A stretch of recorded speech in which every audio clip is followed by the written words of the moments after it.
аз санаи 10 то 30 июн марҳилаи иловагии ба қайдгирии давталабон ба маркази миллии тестӣ тамдид карда шуд. Акнун хоҳишмандоне ки дар имтиҳонҳои марказондаи дохилшавӣ ба масоили таълимии таҳсилоти миёна ва олии касбии ҷумҳурияти Тоҷикистон дар соли 2022 ки худро дар марҳилаи асосии ба қайдгирӣ номнавис карда натавонистанд, метавонанд дар марҳилаи иловагӣ иштирок намоянд. Барои аз қайд гузаштан давталабонро зарур аст ки худро дар марказҳои ба қайдгирие ки дар шаҳри Хуҷанд ва Панҷакент ташкил карда шудааст бо пешниҳод намудани ҳуҷҷатҳо худро номнавис кунанд. таъкид намудан ба маврид аст ки вобаста ба хоҳишу дархости зиёди хоҳишмандон ки дар давраи асосӣ натавонистанд аз қайд гузаранд, маркази миллии тестии назди президенти ҷумҳурии Тоҷикистон соли ҷорӣ бори аввал дар марказҳои маъмурии вилоятҳо, яъне ки минтақаҳо низ нуқтаҳои ба қайдгириро ҷиҳати аз қайд гузарондани давталабон ташкил намуд ки нуқтаҳои мазкур аз санаи 10 июн ба кор оғоз мекунанд. дар вилояти Суғд мо танҳо дар шаҳри Хуҷанд як маркази нуқтаи ба қайдгирӣ ташкил намудем ки дар шаҳри Хуҷанд як нуқтаи ба қайдгирӣ ва ҳамчунин дар шаҳри Панҷакент як нуқтаи ба қайдгирӣ ташкил намудем. нуқтаи ба қайдгирии мазкур ҳамаи хоҳишмандон новобаста аз оне ки он давталабон мисол бо сабаби узрнок натавонистанд аз қайд гузаранд ё ки бесабаби узрнок имкон доранд ки дар имтиҳонҳои марказондаи дохилшавӣ дар баробари аз қайд гузаштан дар нуқтаҳои ба қайдгирӣ ки дар боло номбар кардем ҳозир шаванд ва аз қайд гузаранд. тавре иттилоъ дода шуд, дар давраи асосии ба қайдгирӣ беш аз 21 000 давталаб аз вилояти Суғд худро дар маркази миллии тестӣ номнавис намуданд.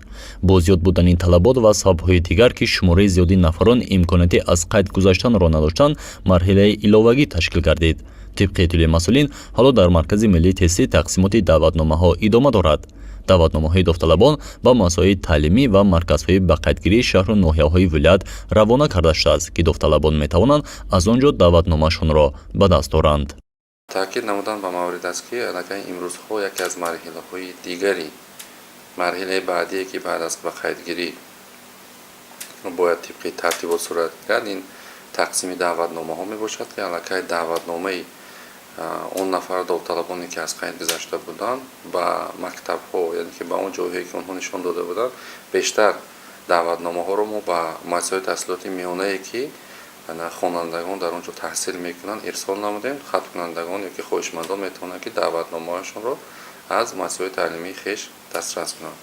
ҳамчунин барои он нафароне ки даъватномаашон дастрас нашуд, имкон доранд ки аз кабинети инфиродии худ даъватномаашон нусхаи электронияшро ки боргирӣ намуда, чоп намуда истифода кунанд.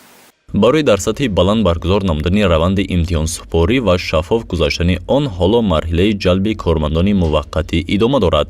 барои ин кор омӯзгорони муассисаҳои таълимӣ ҷалб карда шуданд ки ҳоло махсусиятҳои кори маркази миллии тестиро аз худ намуда дар раванди имтиҳонсупорӣ иштирок мекунанд. ҷиҳати омода намудани мутахассисони кормандоне ки дар давраи имтиҳон аз он давталабоне ки аз қайд гузаштану дар имтиҳон иштирок кардан мехоҳанд, мо корманд интихоб намуда истодаем ва дар худи вилояти Суғд соли ҷорӣ мо 11 маркази имтиҳонӣ ба нақша гирифтем. гурӯҳи кори аллакай омада марказҳои имтиҳониро арзёбӣ намуда вобаста ба баргузории имтиҳонҳо мо марказҳои имтиҳониро пурра омода намудем.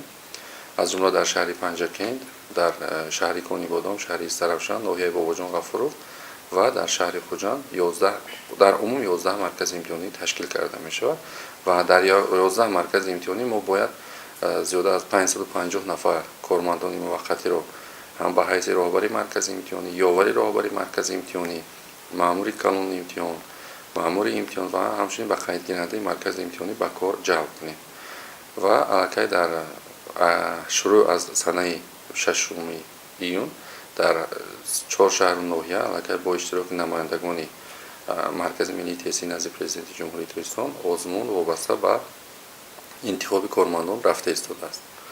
марҳилаи иловагии ба қайдгирии давталабон барои иштирок дар имтиҳонҳои марказондаи дохилшавӣ ки тибқи нақшаи қаблӣ танҳо дар шаҳри Душанбе бояд гузаронда мешуд, бори аввал аст ки дар минтақаҳо низ бароҳмонда шуд. дар вилояти Суғд 2 маркази ба қайдгирӣ ба кори худ шурӯъ мекунад ки он дар шаҳри Панҷакент ва Хуҷанд мебошад. имконияти дигаре ки пешниҳод карда шудааст, давталабоне ки дар марҳилаи иловагӣ ба қайдгирӣ аз санаи 10 то 30 июн худро номнавис мекунанду боз интихобҳои аввалии худро ивоз кардан мехоҳанд, имкон доранд барои ин кор худро аз нав сабти ном кунанд.